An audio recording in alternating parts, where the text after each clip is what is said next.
everybody knows I can keep going. If you see me looking, baby, come get me. Corey Anderson, ladies and gentlemen. I'm here to tell you, Dana, that I am not afraid of Justin Bieber. Got it. I'm gonna have to call his little bitch ass out right now and challenge him to a fight. He can throw a punch and I can fucking take one, man. I can. But that's not how it's supposed to work. Welcome to UFC Unfiltered. Matt and myself. It's good. I very rarely see you in studio anymore, so I'm happy we're here at the same time. I had the month of October, I was gone every weekend. I had two guys fighting. I had the show with Dana, and I'm back. And I'm very happy. What a special day today is. I know. I always like we have an in-studio guest, especially when it's a guy I know so well and like. You know, it's always easier when you know the guy. Steve-O. I didn't realize you were such a big, as long as I've known you, I didn't know you were such a big MMA fan, which is great. Yeah, I love it. I fucking love it. Now, here's how much I love it. Okay, I'm always doing shows for my comedy tour on Saturday, whenever there's an event, Saturday night. Most of the time, like, I don't get done back to the hotel until 2 in the morning. And so I will take my Instagram app and move it off the front page of my phone because I might inadvertently open it up and then find out a result. Word. You know, like, so. But now here's what drives me. It drives me crazy. So crazy. I'm a paying ESPN Plus subscriber. Yeah. Okay. So now I move the Instagram app off my homepage, and then I get back to the hotel room, and now I'm gonna watch the entire card until like 5 in the morning. Right. But I open Spoilers. I open up the ESPN Plus, and the thumbnail, the actual image that I have to click to watch the card, gives away the fucking outcome. It's so frustrating. Or once in a while you click on and it's live in the middle of a fight if it's not that late. And it's like, I didn't want to do this. I wanted to go back to the beginning and start. So let's start this stuff off by saying, ESPN, get your shit together. Oh, dude. So I send Dana follows me on Instagram, so I can DM him, and I send him these like furious, like rambling, like I was like, yeah. The last one I sent him was like, can the fucking genius who picked the image of Reyes dropping Weidman to be what I click on to watch the fucking main card, giving it away? Yeah. Can that person lose their job, please? That's a terrible, especially day of. Yeah, you know, it's on a best of highlights 6 weeks later, but the day of is ridiculous. I know, and then Dana's like, I forwarded your DM to the president of ESPN and the number 2 guy at Disney. Wow, that's great. The number 1 guy they won't fuck with at Disney. Number 2 guy will hear your complaints. Right. So yeah, it just drives me crazy, man. I mean, please ESPN, whatever promotional art, whatever the poster is for the event before the event takes place, just stick with that afterwards, because those of us who can't watch live, we come to ESPN Plus we don't want to know what happened. Have you ever accidentally, when you're going back to watch an older event on Fight Pass or whatever it is, you have results on where they there's a setting where you don't show results, or in the results. So if you want to just click through and write something or check one result, but I accidentally had it on, so I went to watch and all the fucking results. I was like, oh. Yeah, there you go. I mean, the UFC has their act together. Yeah, you know, the second I met you, I knew you were a fan because you brought up an old ass documentary. It's an HBO documentary called The Smashing Machine. Yeah, it's about Mark Kerr and Mark Coleman. It's just so fascinating because here, like, this guy was just destroying everybody, and the documentary shows like the whole origins of MMA and how it came. It wasn't exactly like USADA approved back then. Oh my God! I mean, dude, they go through like when there were no rules, bare knuckles, the whole deal, like. And and so now this guy Mark Kerr was dominating everybody so much that they sent a documentary crew to follow this guy just about him being the champ. Little did they know that they were documenting the guy just unraveling, you know, like with all of this addiction to painkillers and just him shooting himself up. And God, it was just an intense documentary. Have you seen it, Jimmy? No, I've not. You would like it. It's intense. It's got Bass Rutten in it. Oh, okay. Yeah. I don't think I've never heard of it till you said it. Yeah, it's epic, dude. Right? It's super epic. It's funny what you could do back then, and now Greg Hardy has a win overturned because he doesn't. Well, wouldn't you kind of know that? Like, how did he get an okay on that? Who said okay? You can do that. He said it was a commissioner that said it was okay, but it was like I feel bad for my buddy Dean Thomas. I mean, he was in the corner. Yes. You know what I mean? So right. But did Dean say yes? I talked to Dean. He goes, man. He goes. It was a split second decision. They pulled that thing out. And they go, no, it's approved. And then I asked the guy there or whatever, like, and then he said, oh, is it approved by the commission? He goes, it's USADA approved. And then they did it. So the second they sat back down, Dean told me, he goes, the second I sat down after that in the corner, I go, that's not the last we heard of that. Oh, dude, everybody went crazy. He got like, he really like should have known better, but like, it's one of, like, I would be like, yo, what's in the bucket before... Unless he had it in his fucking pocket. I mean, what's in the... Check the bucket. Right. And what is the inhaler? Is it like an asthma inhaler? Yeah, like man. it's a Ventolin asthma inhaler. You can't use anything. Dude, it's fucking... It is actually... open your lungs. It's actually insane that it It's was totally happen. insane. Everybody went completely crazy. All the tweets that went out right away. Did people see it when they did it? Because I watched it on... I was watching on demand in my hotel room at like 3 a.m. Already damn well knew what the fuck was going to happen. Did you see the post-fight talk when he was doing the post-fight interview? Yeah. He was pretty cocky about it, kind of. Exactly, because it's like... I don't like you can't play the victim in this. And listen, Dean Thomas is a very, very close friend of mine. Sure. I met Greg Hardy. This might have been the first time I ever talked to him. And he was a, polite guy, nice guy, He was... he was walking down to go to the training room. He already had his mouthpiece in. I go, oh shit, man, you're ready, huh? He's all smiling, And he looked really into it. Dean Thomas said he's a hard worker. Yeah. But you really can't play the victim. You have to. When's the last time you've seen anybody do a fucking in any kind of combat sport? Honestly, I would say Greg Hardy. I've never seen anybody do that. Right. I never seen anything remotely like that. But they went easy on him, right? I don't know. He was.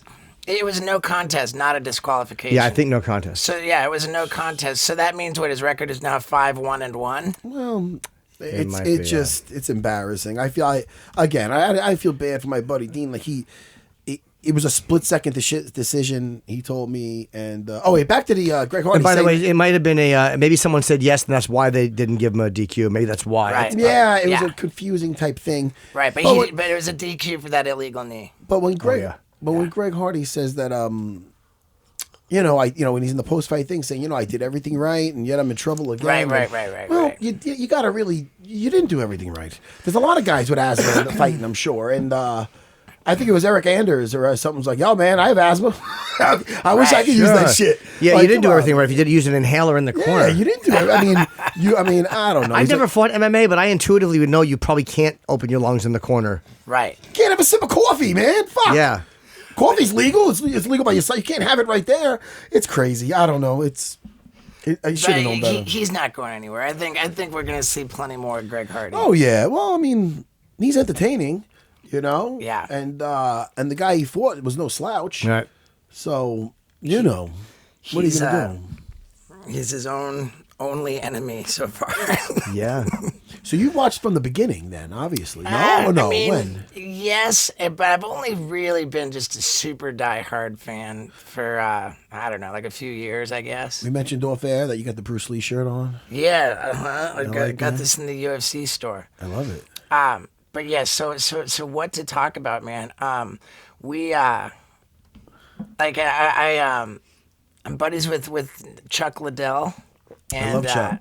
I saw something you guys did together. It was in the desert. We went down to Peru and did this mountain climbing show together, and that's where I found this dog in the streets.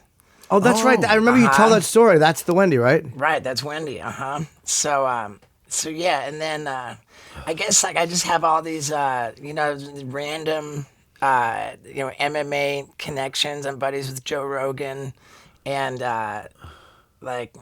Jon Jones, he came to my show in Albuquerque. Yeah.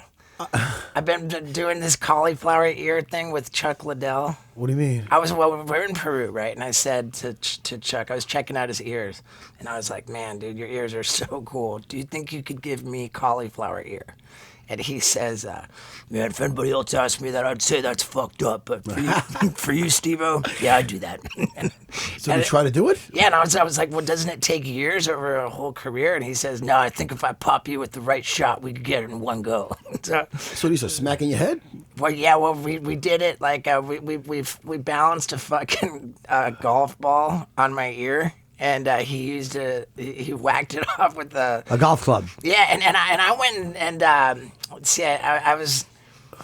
I went to the Dallas event when Woodley just dominated Till, and I wanted to get Dana White on camera just to say, hey, like I'm working on getting cauliflower ear with Chuck Liddell. Like what do you think? And it was so crazy because that was the one time at a pay-per-view where Dana White did not go into the press room. So I just got to hang out with him while all that was going on. And he said he said, look, man, the ear is really fucking easy to rip off. He said that you have a buddy who got his ear ripped off somehow. Yeah, I had something personally that happened. Oh, was it your ear? It was me in a situation. Oh, and you ripped off someone's ear. No, I did that, yeah, but I don't know if I want to. He might be listening. I was supposed to go into the Marines at 92. Yes. Right at we know this story. He had Matt's headphones. No. The guy, no. The guy came to my place of business. It was 1992. I was in the delay entry program for the Marine Corps, so I didn't know what this would be 1 year prior to the UFC in 1993. So I didn't know what I was going to do out of high school. Long story short, this meathead came up to my work with like 12 guys looking for me. Thank God it was at my work, my place of business. If it was elsewhere, it would have been worse. He got me in a headlock, face to face, like if we were like this, Steve-O, like cheek to cheek. So I got his head and I got his ear because I thought the guy was gonna kill me, obviously. Right. And like Jorge. So I did that, and then the whole thing came off. They checked me. I went flying. My pizzeria boss jumped in front, so I didn't get jumped. He got his nose broke. It was a melee, but. Why do we? Well, you brought this up. You're getting ripped off. How easy How about it is. this? Yes, it comes off very, very fast. Right. That's why it's very important to understand framing in jiu-jitsu. Just because you're on the subject of biting, and I teach this. One of the first things I teach in self-defense, like I teach to my kids, everything. Whenever somebody's trying to get close to you, there's a certain frame. See the frame I'm making? Okay, with my arms? Yeah. If I did the same thing like this will slip. If we lay on the floor right now and you do this frame, I could put my whole body weight on that. Okay? So there's no way you're powering through that. So if I fight a fucking psycho vampire, I could just he's not going to be able to get to me. Like a 17-year-old fucking maniac. But again, man, in a street fight, it's not I tell my guys, don't go seeing if this shit works. You want to see if it works, jump in a fucking NAGA, jump in a grappling tournament, like take a boxing match. In the street, they're gonna bite you. In the street, you can get your nose, your ear. That ear came off like this. And I'm being totally honest. But then again, look at my neck. You know what I mean? Like a fucking Rottweiler! No, I'm really kidding. No. Cut the shit. There's a guy walking around with no ear. Cut the shit. And there's a dog in here. You don't want to get attacked. Imagine my nuts got bit. No, he looks like a fucking... He looks like Steve-O before he got fucking on the wagon. He's all mellow. She didn't even move. Yeah. That's a very chill dog. That didn't phase her. Thank you for bringing up my psycho past. No, listen. I got attacked. And when that shit went to trial... It was exactly when Mike Tyson bit Evander Holyfield because it was 6 years later when it went to civil, civil suit. That's almost how many years? I think there was. He did 6 years in jail. Yeah. Well, listen, I'm not proud of it, but I'm not fucking ashamed of it. Yeah, you know what I mean. I got attacked, Steve-O. Here, dude. Steve-O's checking his fucking Instagram over No. No, he's showing you what he would. Okay, you got the helmet. That's where Chuck kicks a football into my ear. This one. That's so. This is not good for like your. Wow. Wait, hold on. You kicked a football right into your ear. That's that's great. Yeah. Did you end up getting the cauliflower? I got a little bit, but there's more. Here's the golf club. It might just be a bruise, bro. That's not good. Oh, it might just be your ear getting filled with blood because you're fucking whacking it. Check it out in slow-mo. Aren't you afraid of like popping your eardrum and losing your hearing? Yeah, I probably should be. Then again, how many times have you gotten logical questions like that? Aren't you afraid of, Right. But in any case, like Chuck's the greatest. And we were at the screening for his Chuck and Tito documentary. Yeah. The 30 for 30. Yeah. Oh man, it's an ESPN 30 for 30. I can't recommend it highly enough. It's so fucking fascinating. It's really about how Chuck and Tito ushered in like the UFC like becoming mainstream. Yeah. Oh yeah, maybe I did see that. Wait, and there's nothing nice that gets said about Tito. Yeah. Virtually not. It's almost sad. It's almost sad to watch how Tito just gets just shit on the whole time. and Chuck is just presented as just this hero, just this great guy. Yeah, I think I interviewed Tito about a week ago on the morning show, and I think he referenced that and how a lot of stuff was cut out that he wanted in.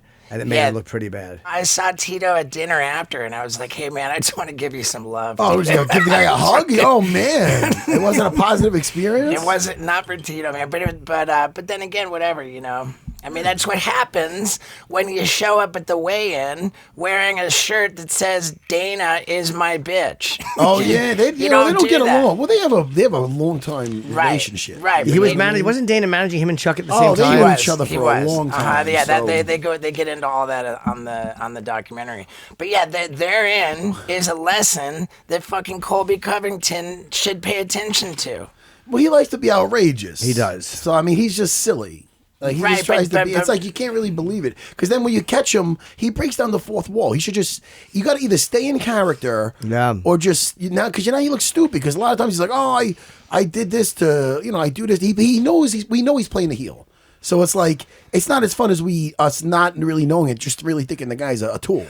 Well, you know what I mean? Well, right, but there's one thing when you're playing the heel, and there's another thing when you actually go out and say, if Dana White cannot put the belt around my waist if or when I beat Kamaru Usman. Yeah, he's trying to be outrageous. Like that's crazy. And like the thing about the Colby Covington story is that it is so compelling after what he did to Robbie Lawler.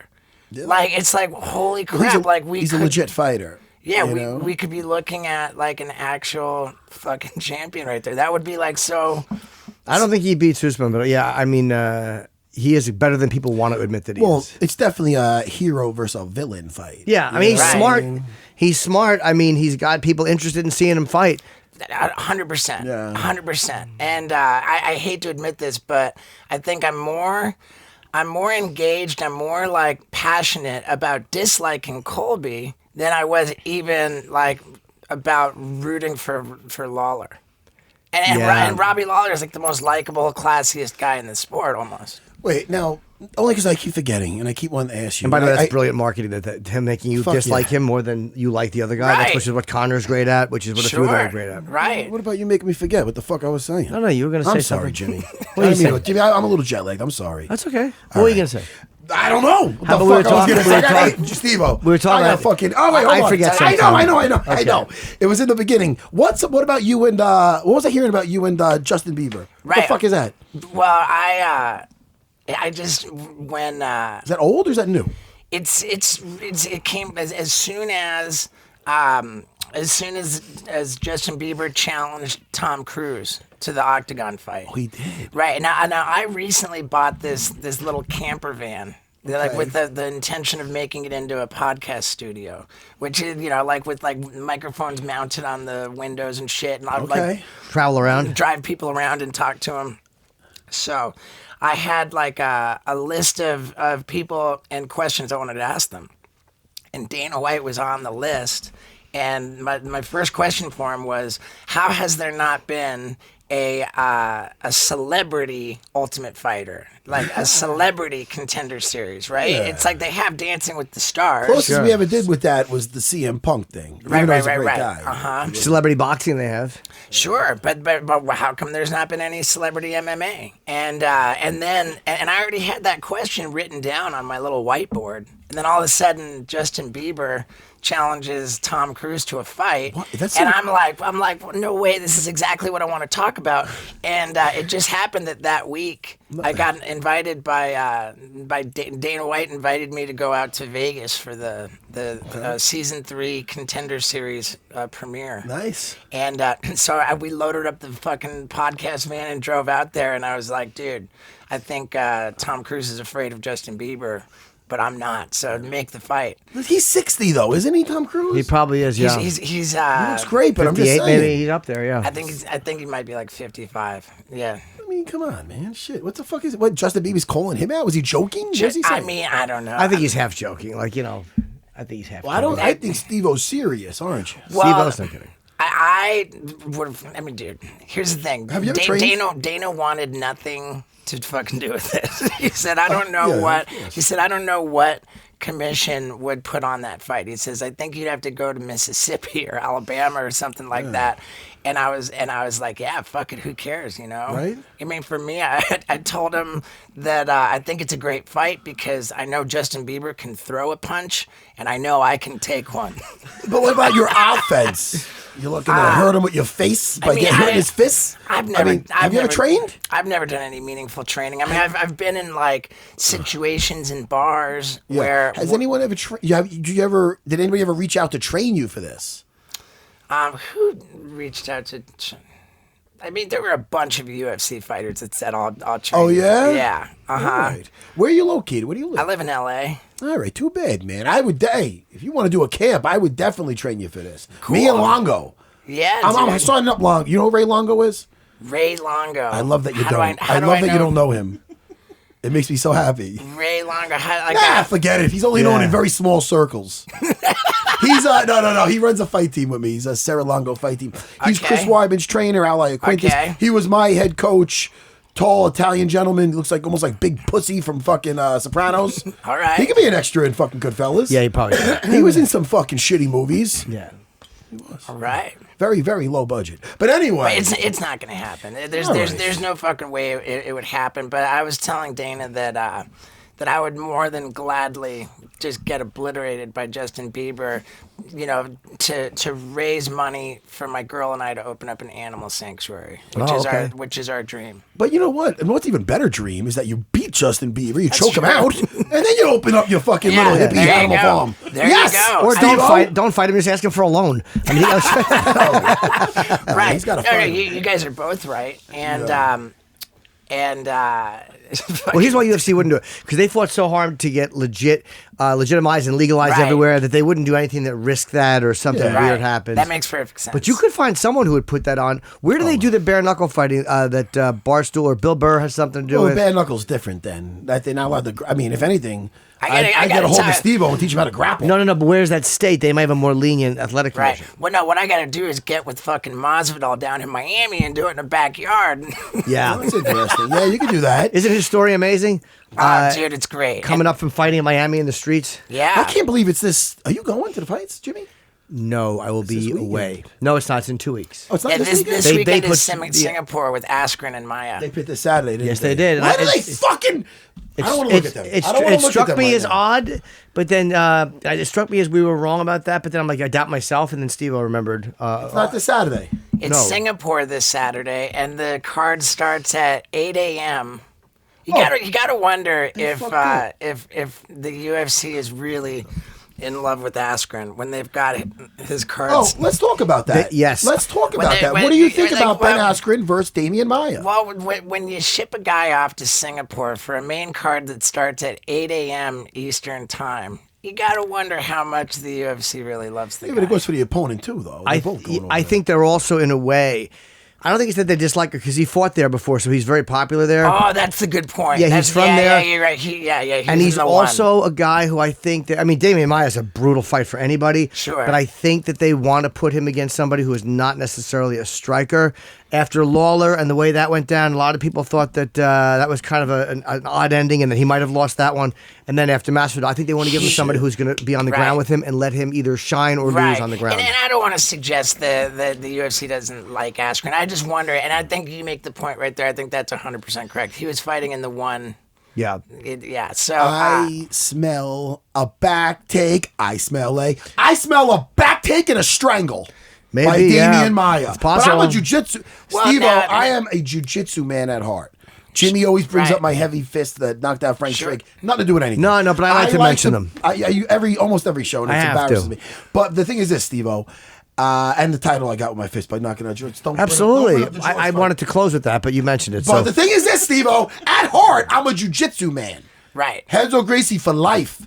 So I'm going with Damian Maia. It's so funny. When I saw the predictions by all the fighters, all like the wrestlers are like, yo, I'm a wrestler, I'm going with. And it's like it really is almost like a style versus style, like wrestling versus jiu-jitsu. It was UFC 205 when it was Damian Maia versus Tyron Woodley. Was that right? When they had like the least strikes ever thrown. Didn't Maia throw more strikes in that fight than Woodley did, if I'm correct? In fairness, I think Woodley threw the shoulder out, but...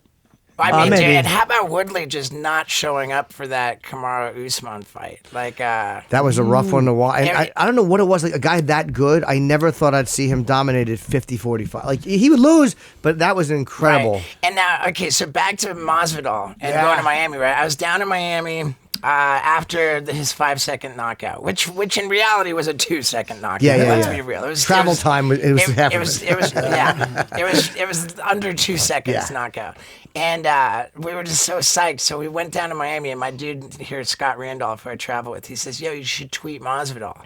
I'm like, all right, fuck it. So I put on Twitter. I said, "Yo, game bred fighter. I'm in Miami. What's up?" And he gets right back to me. He's like, "Dude, no way, man. Let's have." So we go out to dinner with Masvidal and his manager Abe. Right, we met him at the gym, hung out. Just such a cool dude. And dude, we talked so much fucking different, so much MMA shit. He said that, okay, so his manager Abe also manages Woodley and Jon Jones and all these other people. And he said that Woodley had a rap album coming out like the next day or like right at the same time. And he said Woodley was more concerned with his fucking rap album than he was with defending his belt against Usman. What's the name of that song again? I don't know. You Jimmy? liked it. I'd say you liked it more I wish than they I had did. it on hand. I really wish they had it on hand because I think we all want to hear it. No? I would say that the vote is not necessarily as one-sided as you're hoping it is. Steve-O looked at me like, you don't want to fucking hear it. Well, I'm a little close to that because there was a point before I got sober where I was trying to make a comedy gangster rap album. Yeah? And that represented the darkest, worst period in my life. So yeah, I think that like when people are known for one thing and then they try to become a rapper, like Like, would you go to a Jeremy Renner concert? He might be great, but I can't picture them doing something else. Kevin Bacon. It's hard to wear many hats, Jimmy. Yeah, I mean, Jamie Foxx had a successful thing with but whatever. But at least he incorporated it. Once you guys, you think it's hard to do to conquer like maybe fighting and music, give a listen to this. Go, guys. Oh man, wait a fucking! I absolutely. Way to drop the fucking ball. It's literally ready. The worst timing. Whew. Ready? Turn that. Turn it up. lower so we can. No, wait.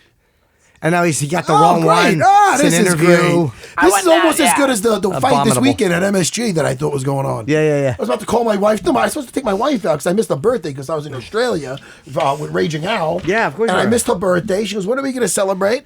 And I go, "I can't do it this Saturday because I got the MSG card, and it's not this Saturday because these guys fucked up." By the way, we were supposed to ask Corey Anderson that. Corey Anderson is going to be on the show. Okay. He's fighting Johnny Walker this week at the card. Man. Maybe How it's a about special card. It's just those two this week, and then the Masvidal Diaz fight is a week after. They got it ready. Should we play it now, or did they ruin the No, moment, the moment passed? I would say if the moment comes back around, they'll have it.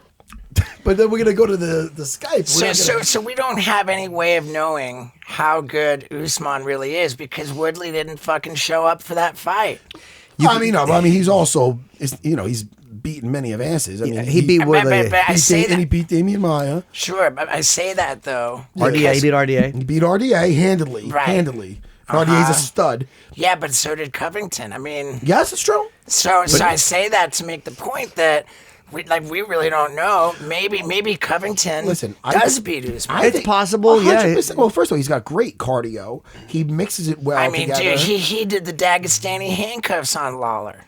Yeah, the what now? The Dagestani handcuffs, like fucking. Oh, Khabib. you mean behind the back? I gotcha. Khabib when he ties up your Yeah. legs and keeps you down. Yeah, but Lawler's not the grappler of the right. wrestler. Can he do that to Kamaru Usman? And also, will he be able to pressure Usman, who's I think stronger? I think Usman is a stronger fighter than he is. We got the heavier hands too. I mean, dude, it's just going to Kobe's be a volume fucking great. guy. You know what I mean? It's just going to be fucking. Doesn't it help knowing they don't like you? Like sometimes, Yeah. 100% I love when it guys does. like each other, and like I like the way, even though I kind of want to see Jeremy Stevens win, like we spoke about before. Yeah. Him against Yair was a great fight. The interest in that was not just the eye poke, but the fact. By the way, Yair's sister Right. was the one videoing that, so I think there was a little Listen, more. and to that. about that, and just have 2 seconds on it, because I know I was very vocal about that. Yes. I really gotta chill out a little bit in a sense where I forget, because I'm very young-minded by hanging out with like young people like yourself. Yeah. But Young man. I forget that I'm 45, and these guys are like half man, my I'm age. 45 too. Give me a. Yeah, dude.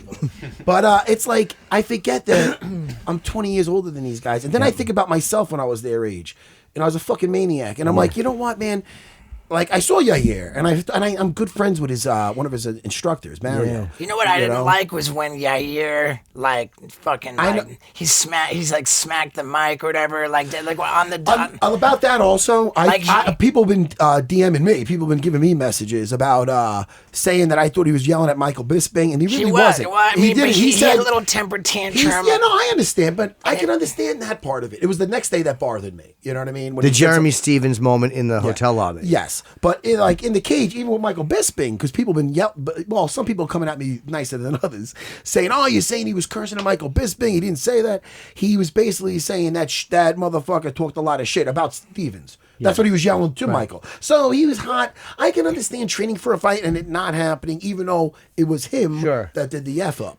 Right, exactly. Dude, you don't poke a guy in the eye and then act like a fucking butt nut about it. Oh, trust me, I've been going nuts about it. Like you're mad. I seen him all week last week, right? When I seen him, and at first when I'm seeing him, I see Mario get low. I give like a head bob to him because I was still. It's hard for me when I'm not liking somebody to then be nice to them to their face, like. But yet he's got such a pleasant demeanor about him, Jimmy. He's not acting like a heart. He's always smiling. You're talking about Yair? Respectful. Yeah. Yes, he's very respectful. Dude, I gotta give it to him that he is such a dynamic fighter. Yeah. Like he's just such an odd style, and he's got so many different kicks, and he almost looks like just like. No, he's great, man. I think we gotta give him a pass for the way he acted the next day. He's still, when you're that age, you're still coming into your own too, man. The age is part of it, sure. And But I like where we're going here because when we talk about people acting a fool, like what Steve-O's like, he's like, that's my specialty. Not only kidding, buddy. No, for sure it is my specialty, but I mean like more specifically like kind of unsportsmanlike shit. Like take for example, we saw it a week or two ago. Pena storming out of the octagon because that was my boy. That was Matt Favola. Right. The steamroller Favola. Right. Who beat him. And it might have been a close fight. But that's how you're acting? There was nothing. No, there was the angry Bob Ross. There was nothing fucking scandalous about that decision whatsoever. He didn't like the decision, so he storms out of the octagon. It's a bad look. I'll tell you what, it is not a bad look. Is Angry Bob dancing in the locker room before. Did you see that? You did see that? Of course. Oh, shit, Jimmy. Find that.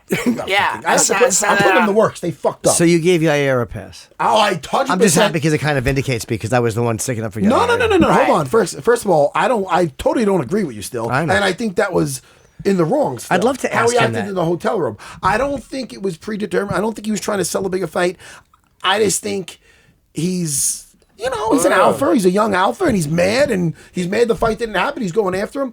But look, they made up at the end. Yeah, I like that. And I've seen him. What I'm saying to you now, I said to him to his face. Oh, you talked to him? I seen him when I seen him Matt's several very times. to the point.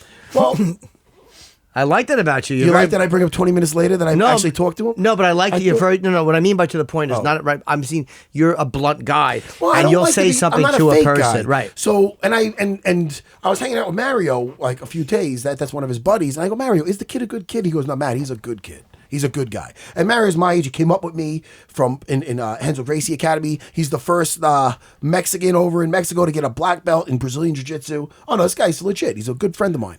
And if he vouches for Yair, and the vibe I get from him when I'm interacting with him. So when I was leaving my room to go to the bathhouse? To the airplane. Jimmy. Bathhouse. So you were leaving your hotel? I was leaving my hotel room, and as I get out my door, I see him and a couple of his buddies because my room was right next to a place with some chairs, whatever. So I went up to him, and I was talking to him like I'm talking to you about all this. I'm like, man, I didn't like how you the day after, but sometimes it's basically the same thing I just said to you. Like, I forget I'm older, and you seem like a good guy. Mario's a good friend of mine, and he was cool as fuck. What did he say? No, he was like, okay. No, he was cool. He wasn't, he wasn't shitty. He wasn't, we didn't really get into it, but he was okay about it. He was definitely cool. You know what I mean? And you know what really helped was the end of the Jeremy Stevens fight. Yeah. And then there was I'm sure the guy's in a good mood too. There was respect after that fight ended, and so it's all good. By the way, I like when that happens. I'm such a rom-com idiot. Like, I like when they're happy at the end. I just like when the fighters make up. Sure. And can you think of a time where they haven't? There's been a couple where they haven't. Connor Khabib did Ronda, that. Misha Tate. Luke Ronda Rockhold, with Mike chicken? Bisping. Yeah. Yeah. There's a big That one. is- I'm just correct, laughing yeah. at That's a really big That's one. a big one. Bisping, Yeah. Bisping is hysterical. Is he the best? I love him. Right. Right. Not for nothing. Did you see his knee done? Look on Instagram on that shit. He's No. I got to talk to him because I got to get my knee done. I'm Yeah, walking you're fucking- limping around. Oh, horrible. He got a total knee replacement, I think. Dude, How's it he looked doing? I mean, if you look on his Instagram and stuff, didn't I ask for something? They didn't find it. These guys disappoint me so much. Well, They're they're nice they got guys. on the paint on mine list, which I don't like. I would strike one of them. I asked for something. I forgot what I asked for. we already. gotta get Corey Anderson on the phone at 1:00. That's what they're doing in there. Yeah, he's in that Oh, weird good. booth doing his fucking. And he's fighting Johnny Walker, who's taking. Oh, dude, Johnny Walker has just got to be the most colorful, most fucking exciting fighter just coming up. But this is I can't even wait for that. it's a scary fight though because Corey has a way of just timing that takedown and making good guys not look so good. Right. So this well, is exciting. I mean, they're basically fighting to see who gets to, who Jon Jones. Jon Jones. I just watched a Chael Sonnen YouTube video, and God, this fucking Chael Sonnen guy. It's like I'm so conflicted about him. Why? Because he's insightful. He's articulate. Yeah. He's really articulate and insightful, but at the same time, it's like it can be really difficult to like the guy. Have you ever talked to him? I haven't. He's I haven't. literally Chael is at times, like especially when he's fighting Anderson, he's difficult. He's a friend of mine. He's one of the nicest guys. I'm sure he is. He's awesome. I'm sure he is, and I hear it sounds like I'm insulting the guy, and maybe it came off that way. I'm glued to his YouTube stuff, and he just put this video out saying how and God, the way he hates Jon Jones is so entertaining. Does he hate him? I mean, basically, yeah. He's candid about it too, very, very candid about it. And he says that Jon Jones is in this position where he doesn't have an opponent. He says never have we seen a champion with the belt go for so long without having an opponent or a fight scheduled. And it's an interesting point. Yeah. But who's he going to fight? I got to sorry to interrupt you, Steve. Maybe Reyes after this win over I think Chris so. because I mean, look, think he's so. already fought, Santos is having surgery, and that was an incredible fight. Anthony Smith, he's already Right. fought. Gustafson, he's fought twice. My eyes are Sure. bad. He has Ray- not fought Blachowicz, I don't believe. I think Reyes for sure, and I think that we look at this Johnny Walker Corey Anderson fight as a big one. The winner of that. I like Steve-O's opinion on that. I do, too. I agree with everything you just said. I mean, you can't deny Dominic Reyes, man. He looks so good. And he's Yeah, passed yeah. every test. I mean, this Dominic was a big Reyes test. against No Time. But Yeah, that could have went either way. I Yeah, mean, that was- a that close was- that one. was- Volkan Oezdemir? Yeah. I thought Oezdemir won that fight. Yeah. I didn't think it was a highway robbery, but I do think that Oezdemir won. it was a virtual chink in Reyes' armor. Yeah. The No Time fight. But He's a growing fighter, though. I believe he approves every fight. You know what I mean? And he's doing the right thing. He's hungry, and he's gonna be a problem for anybody. And he's strong because he knocked Chris down going backwards. The way that Verdum got knocked out by Stipe, going backwards and throwing that punch. I mean, he's a strong, powerful guy. I said strong and powerful. They're redundant. You've been in that booth for a little while. Are we good? We got Corey? Okay, awesome. He's back there for like 20 whacking minutes. off in I know there, he's interviewing Corey for his own podcast. He's like, all right, this is coming up. He's changing the plans for this weekend because he thought he was going to the fights. And Oh, shit. yeah, he did. All right, let me Holy see. I want fuck. that card, though. It is amazing that this is a prelim. It's a prelim. Fight. I main It's a event of the feature. prelim. By the way, those are always fights they have faith in. I know I'm saying that to him. I'm probably going to say it to Corey because I think it's pretty. He's only 30, Corey. He's young still. Don't say that to him. Oh, I thought you said he looks older. No. I don't want someone to say that. No, that's good. No, but I felt he was older. I guess that's not a nice thing to say. There he is. Corey, how you doing? Did you ever watch Jackass, Corey? Of course, I know. What? Steve-O Do you see him? Can you see Steven? Show Steve-O. We got a celebrity in here. They can see him. All All right. right. Just letting you know who we hang with, Corey. I'm kind of bragging that we got Steve-O in studio. Yes. A little jealous. Y'all got better friends than me. Yeah, Corey. Hey, man, I enjoyed you on Joe Rogan. I really did. Thank you very much. Yeah, dude, and it's exciting. We've been saying the fact that you and Johnny Walker as a prelim is unbelievable. I mean, that's Is it headline in the prelims? It Yeah, is. it's the main a event. feature. Oh, well, then in that sense, it might be even better because more people see you when you do that. Yes. Don't you? How do you feel about that? Exactly. That's what you just said, man. It's how I feel about it. I sat with Hunter and then when we first agreed on the fight, Hunter Campbell and Ali, my manager. That's what they said. We're either going to put you on the pay-per-view card or we will make you guys headline the prelims to get more attention. So when they started adding all those big fights, I had a feeling they was going to move me down to the prelims. Right. So does that air on ESPN? Not ESPN Plus? Because I think that's where all the viewers, like the most eyeballs, I think is ESPN on TV. Yeah, I think you're right. Oh, good. I'm not sure which one it airs on. I just know it's on one of the ESPNs, and I'm fighting. Yeah, dude. Yeah, and that's also a fight they always think is going to be an interesting fight to motivate people to buy the pay-per-view. They never want that to be what they think is going to be a dull fight. I mean, they always expect that to be a great one. 100%.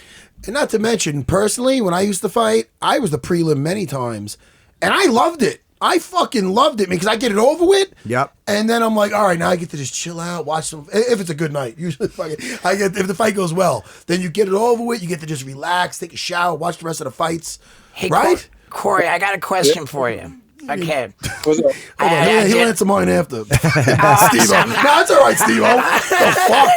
I know Steve-O's happy to be here. I really am. Now, okay, Corey, we were talking before we went on. I think that Johnny Walker's like only real like injury, his most serious injury, he got while celebrating. What was he? He blew out his shoulder. He did like a backflip, yeah. He just dropped himself on the mat. Oh, right, he threw himself backwards. He just threw himself backwards, and so now, like we were saying that I had heard something about this injury that he gave himself while celebrating, like hasn't gone away, that he's still dealing with it. And Jim made the point that he would never admit that. But my question for you, Corey, is. Do you have it in your camp? Are you training? Are you planning to target that very injury that he gave himself while celebrating? Nah, my plan is to go out there and target his whole body. My plan is to go. I don't think about one thing, because if I go out there planning on this one arm, just like think about the last week with Joanna and Michelle Waters or whatever. Waterson, yeah. Everybody was banking on Joanna to miss weight, thinking it's gonna be a problem. Then she made weight easy, and look how she performed. You go out there in your mind thinking, oh, his arm is hurt, I'm going to target that arm. It could be a hoax. He could just be saying that just to get me to think on it and then use it against me. I love it. So I don't even pay attention to that. And Corey, can I add one point? That if Corey was planning on doing that, he would not say it on Unfiltered 10 days before the fight. Right. It's the best answer anyway. Oh, you would? You can know the game plan, but you still got to stop it. Yeah, I guess so. I mean, pretty much he knows he's assuming, I guess, that you're probably going to try to take him down, and you're assuming he's going to want to stand up. 100%.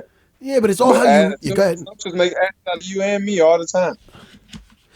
I love the way you make. This is a very dangerous fight for Johnny Walker, I feel, because it all comes down to styles making the matches, and he does well with other strikers. He's putting them away, but he's not. Has he ever fought a grappler with your ability? I'm trying to think. Who's he? He fought one Russian, 2 years ago, who was a wrestler. Guy went out and right off the get, they touched gloves. Dude threw a jab and took him down. And dude took him down all 3 rounds and held him down every round. But dude gassed out and Johnny got up. And when he got up, the dude leaned over with his head down and Johnny threw a knee and put him away. Yeah, that Johnny Walker knee. Well, man, Corey, what I like about your wrestling is your MMA wrestling. You mix it together nice with the strikes. You never look desperate for that takedown. Who do you credit that to? Mark Henry? No, I'm not. I mean, I'm a mixed martial arts. Hell yeah. Yeah. How's Mark Henry and them? The striking coach, he'll be the first one you hear in the corners calling for a takedown. But it's not because he's antsy for a takedown. It's because the combo landed so nice that the takedown is there now. He calls a combo, and if the guy gets to leaning back and his legs are open, or he steps hard or whatever it is, the opportunity is there for the takedown. Yeah. And Mark, you guys know, you see the fights. Mark is a genius with this. He can break it down. He can analyze a fight on the go. It's like calling an audible in NFL with Mark. So if he sees something, he's going to call it. And it's usually with our hands, the way we set our hands up, the takedowns are usually there. Also, when you do land on somebody, as a fighter, a lot of times the instinct is, oh, you're hitting me, now I'm going to hit you. And that's when, if you land a combo, when they go to get some payback, you're underneath them. 100%. Just like guys go kick for kick. Yes. You can set that up as well. I know if I kick him, he's probably going to kick back. Yeah. So kick him, and when he kicks back, catch the leg for the takedown, No. And a lot of fighters think that way. You set up different things. That's what's part of being a mixed martial artist, fight IQ, and being smart in the cage. And accordingly, you said kick for kick. Do you think that's an instinct where a fighter just doesn't want to be kicked and he wants to strike back the same way? Or do you think that's to establish that if you do this, I'm going to do it back to you? Or do you think that's something that somebody's not even thinking of, that it's just a reaction, like almost an angry reaction? It's just a reaction. If somebody jumped out of a corner and scared Matt right now, I guarantee his reaction is to punch him. Because he's a fighter. It's somebody true. caught me off guard. It's a reaction to swing. It's just what we do. So in sparring, you're trained. If somebody kicks you, you kick him back. He hurt your leg, hurt his leg. Make him not want to kick you again because he knows what's going to come. So sometimes you can think about that. Okay, I know if I do this, he's going to do this. It's called calculated risk. I can take this risk that it might hurt my leg, or I can take the risk that he might throw one back, and I'm going to shoot on him. So you're almost setting him up to do what you want him to do. 100%. What do you think about the rest of the division, too? I know Steve was telling us that Chael had criticized Jon for not having a fight lined up. And obviously Cormier is still being listed as a possible as number one in the light heavyweight division. We all know he's probably not coming back down. So what do you think I know you're worried about this fight only, but it looks like Reyes is possibly going to get Jones next if they can work that out. And if you are to win this fight, where do you think that puts you? I mean, at this point, like you said, I'm worried about this fight. It got to the point where I stopped thinking about what's going to happen after this fight. Because when I stepped in to fight Glover, I was told if I beat him, I'd be right in line for the title fight. When I beat Yair Latifi, I was told that was the number one contender fight. Sure. But it's kind of like now, I feel it depends on how well me or Johnny, whoever wins, how dominant that fight is, and who they're going to put in front. That's kind of like Kamaru Usman and Colby Covington. Usman got the shot before because he went out there and dominated Dos Anjos. He made Dos Anjos look bad for 5 rounds. And even Dana White said, we're planning on having Colby fight to unify the belt, but after that performance, we got to put Kimura up.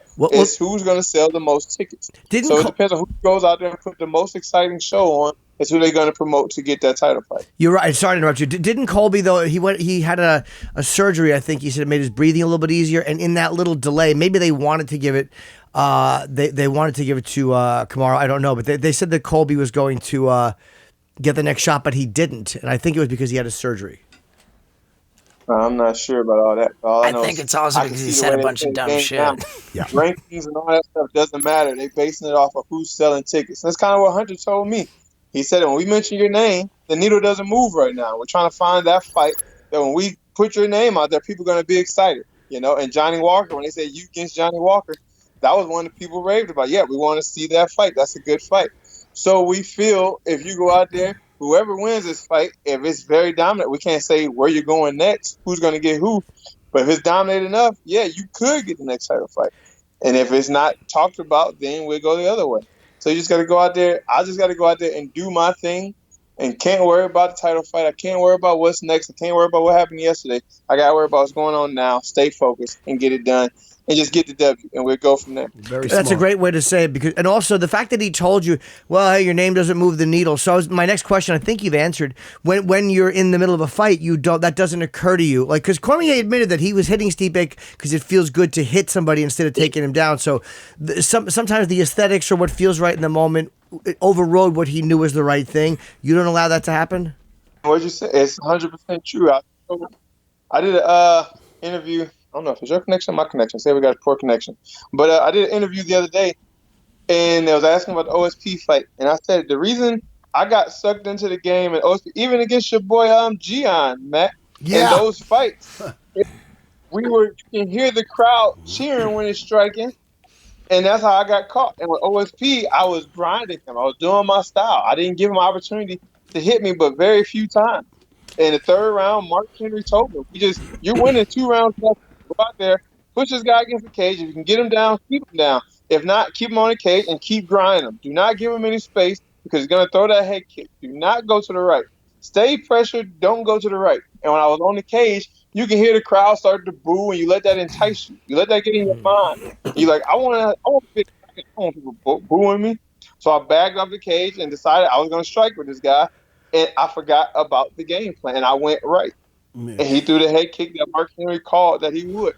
And just like that, and like Mark said in the back when I came to and everything was good, it was going back to the hotel. He said, if you just didn't go right, this walk would be so much different right now. Oh shit! And it makes yeah. Well, listen. Yeah, I'm sorry. Did I cut you off? Well, listen, Corey.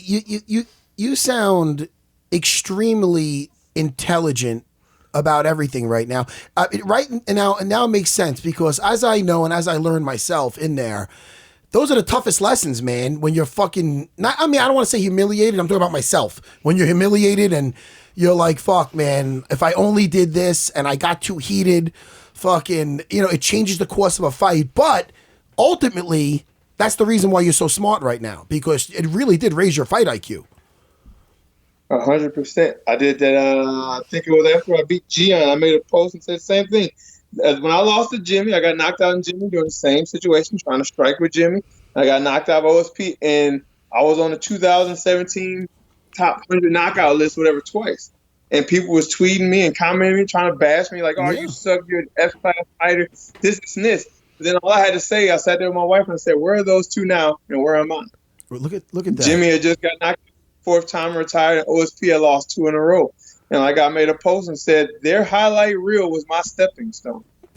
I was a highlight, yes. Hey. But I took that and I learned. I watched those fights till this day, and I realized what I did wrong. And I said, we cannot do that again. If I want to be the best, we got to train like the best. And that becomes being smarter. We got to be more intelligent with our body and everything. So we're not going to make those mistakes. I'm a mixed martial artist, and we're going to do what I'm hitting the fucking applause button. I'm hitting the applause button. Yes, you deserve that shit. Dude, this is, you hearing this? I am. Yeah. I'm sorry. Maybe it's the espresso, but you're moving the needle over here. My needles move. That came out wrong. Yeah, no, that's exactly my right. my needles not move. Yeah. I'm hyped up for the fight. Yeah. To the point about what comes next for Corey, I want to say back to the interview that you did with Joe Rogan. I thought it was really interesting, a lot of the stuff that you were saying about Jon Jones getting special treatment, how they shut down the whole Performance Institute. Nobody was allowed to go in there and train because Jon Jones was in the building, and this whole kind of a thing. And for me, that really made it interesting. It really made me want to see Corey fight Jon Jones. It really, really did. And the idea that, hey, man, success doesn't need to change who you are. It doesn't need to change your attitude. There was just so much humility in the way that you were talking to Joe Rogan about that, Corey, that you got me, I got to say, and I'm buddies with Jon Jones, but you got me really interested in that fight, man. Well, I like where his head's at. His head's right on Johnny Walker. Look at him. I know what he's going to say. Yeah. I got to worry about one thing. Yes, somebody messaged me this morning about Jon Jones, and I didn't even respond. Anytime somebody says to me anything right now about Jon Jones, Dominic Reyes, anybody else, it's just people are like, oh, you should say something. But it's like, for what? I got my target set on something else right now. In 2 weeks, my performance will speak enough. And when I get the mic, I'll either say something or I'm not. Whatever happens, I'm going to act like I've been there before. And I'm going to be professional about it, and I'm going to keep going. It's my job. Whether or not I can't do it, Dana White is my boss, so I can bitch and moan, whatever it is. At the end of the day, like my father told me, so you don't get your chance. What you going to do? You going to quit? You can't. You're in a contract. It's your job. You go do the next thing. They tell you to go fight somebody else. You fight somebody else. You do your job. That's it. Dude, give me that applause button, man. Yes! I was going to do it. I don't want to get crazy with it. You're motivating the fuck out of me. I want to do some push-ups, man. Sorry, Jimmy. All right, let's let him go. He's got a fight coming up. Yeah, listen, good luck. You are the main event of the prelims, November the 2nd in Madison Square Garden. That's a huge card, Masvidal Diaz. Good luck, Corey. It's always nice talking to you. Thanks, Corey. Yeah, dude. Big fan, man. Thank you. All right. Appreciate it, Steve. I'm a big fan of yours. You guys have a good one. Man, listen, man. That's the right way to look at it, yeah. He's intelligent. Everything he's saying was on point. Yeah. And it takes those tough losses to do that. I remember Caro kicked me. And I go, oh, yeah. I went to front kick him back. He tackled me. Sucked. You know, a couple of elbows in the face they suck. I mean, Steve-O might like it. Yeah, I fucking don't. Enjoy, football of the year is one of my favorite things I've seen in the last 5 years. By the way, that football to your ear. Oh, thanks. By the way, Steve-O is promoting. I want to mention it too. Yes. Steve's doing stand up, and he's really fun to watch. His shows are almost always sold out. He's doing Timoni and Marilyn Magoobies, which is a great gig right outside of Baltimore. And he's that's this Friday, Saturday. He's going to be at Helium Comedy Club in Philly next weekend. Sorry. And obviously start the Jackass. We know that. So Timoni and Magoobies, and also Helium Comedy Club next weekend in Philly, which is a great club. Two great clubs. Really quick, what made you like? I mean, how long have you been doing the comedy for now? 9 years. 9 years. Yeah. And did it come naturally? Did you say, all right, listen, I can't keep fucking doing this Jackass stuff. I'm getting a little bit older. It wasn't that. The first time I ever tried stand up was actually over 13 years ago. Wow. And somebody invited me to do a stunt at a comedy club. And, okay. And I still wasn't sober yet. I was all out of my mind on drugs. And I was like, yeah, I'll be there. And I remember showing up at the comedy club with no plan. And when I walked in, I thought, the craziest stunt I could do would be to get on stage and not do a stunt, but try to make people laugh, just talking. And, okay. And so I just winged it, And it went all right? I mean, I couldn't have been on stage for longer than 3 minutes that first time. It's nerve-wracking, no? I had, been waiting for my turn to get on stage and just thinking about, what am I going to say? I ended up getting on stage. I said, hey, everybody, I'm in the mood for a blowjob. Does anybody want one? And, and I got a laugh. That's actually not bad. Yeah, I got a laugh. And over... more than anything, I had the sense that people were excited to see me and they were rooting for me to do well and they just wanted to have a good time. Now, are you going with people do you find when you you go into some place, it's like your hardcore fans that are, oh, Steve-O from Jackass, or is it people that just don't know and they just know you as a comedian now? It's a pretty wild mix. I think people are starting to get it, that I'm doing that. It's crazy 9 years. You'd think that, but my reputation will never be for stand-up. But yeah, I just, that first time in 2006, I had a good experience, and I scheduled my return before I left the building that night. Yeah. And then I just had sort of mixed experiences, and I had to get sober, and it was years later. And by the way, comedy clubs, you get people who don't know as much because they're just going to a comedy club. Theaters will be all hardcore fans, but a comedy club, 15% of them, 20% are like, hey, let's go to a comedy club Saturday. Oh yeah, no, Steve. Okay, they're not necessarily hardcore fans. Did you talk to comedians about writing bits and this and that? I did. I actually, it's kind of an unlikely friendship, but it was Dane Cook. Really took me under his wing, and we'd meet up at the comedy club, and he'd perform, I'd perform, or the other way around, and we'd sit down and give me notes and stuff. Nice. But yeah, I've really worked on it, man, and over the course of these 9 years, my worlds have all kind of married into one, to where now the show that I'm doing, it's called the Bucket List Tour. Okay. And there's the bucket list for me is all these Jackass stunts that were just super messed up and didn't happen for various reasons. And I decided to do them all for this tour. So I made an act out of it. And after each bit in the show, I screened the footage. Oh, all right. That's interesting. Which is exclusive to the tour. So the show is part Jackass movie premiere, part stand-up show. So you're still doing the stunts and stuff? Yeah, the cauliflower ear is a bit for the tour.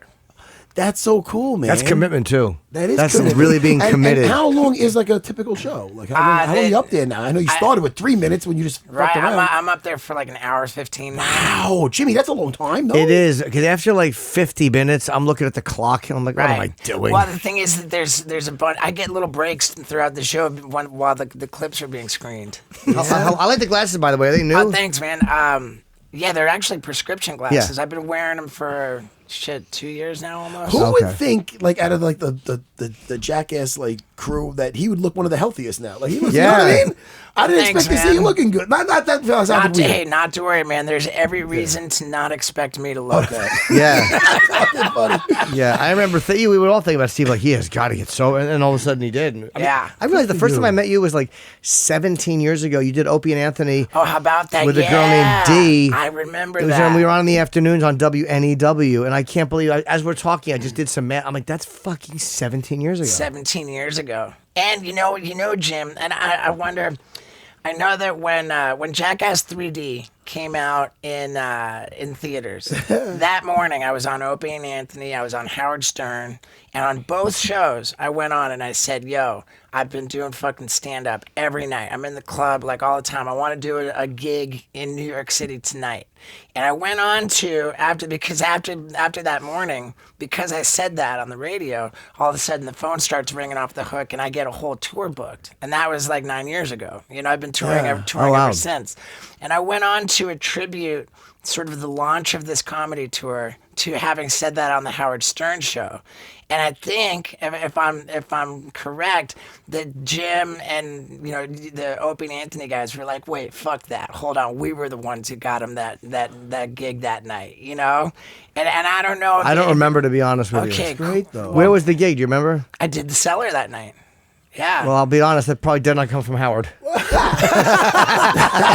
All respect to Howard Stern, but no, I don't think it came from him. Hey, I'm glad I brought that up because I was worried, Jim, that maybe like I had thrown a curveball into our relationship. Not even a little, no. Great. No, even if I got it for you and you credited him, it's okay. I don't remember, to be honest. Good. When you started Jackass, how old were you?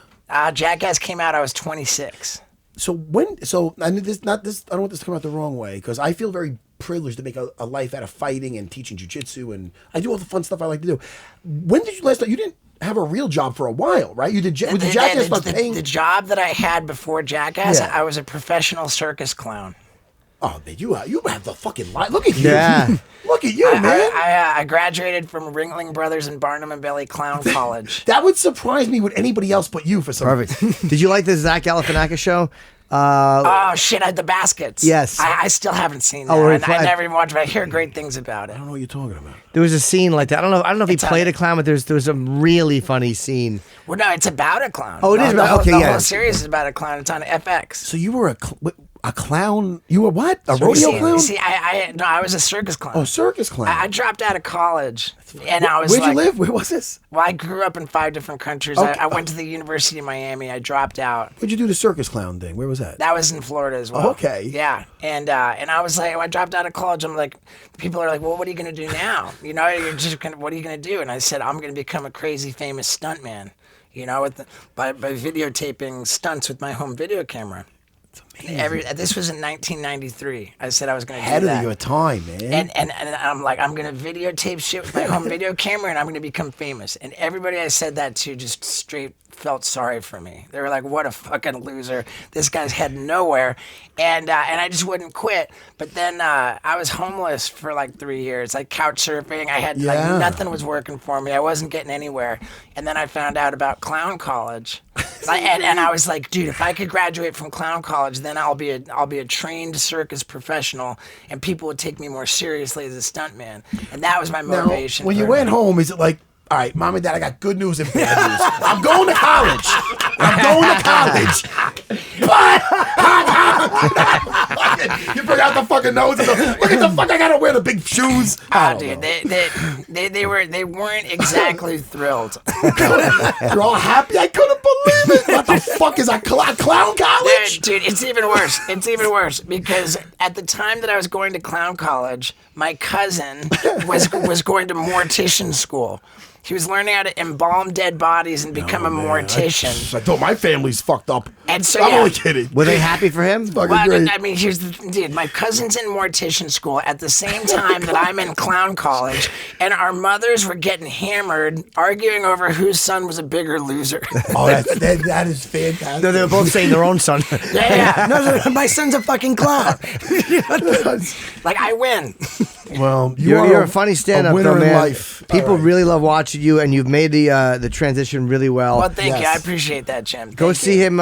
Steve is going to be in, again, Timonium, Maryland at Magooby's, which is a great club I've done many times, or a Helium Comedy Club in Philly, which is awesome.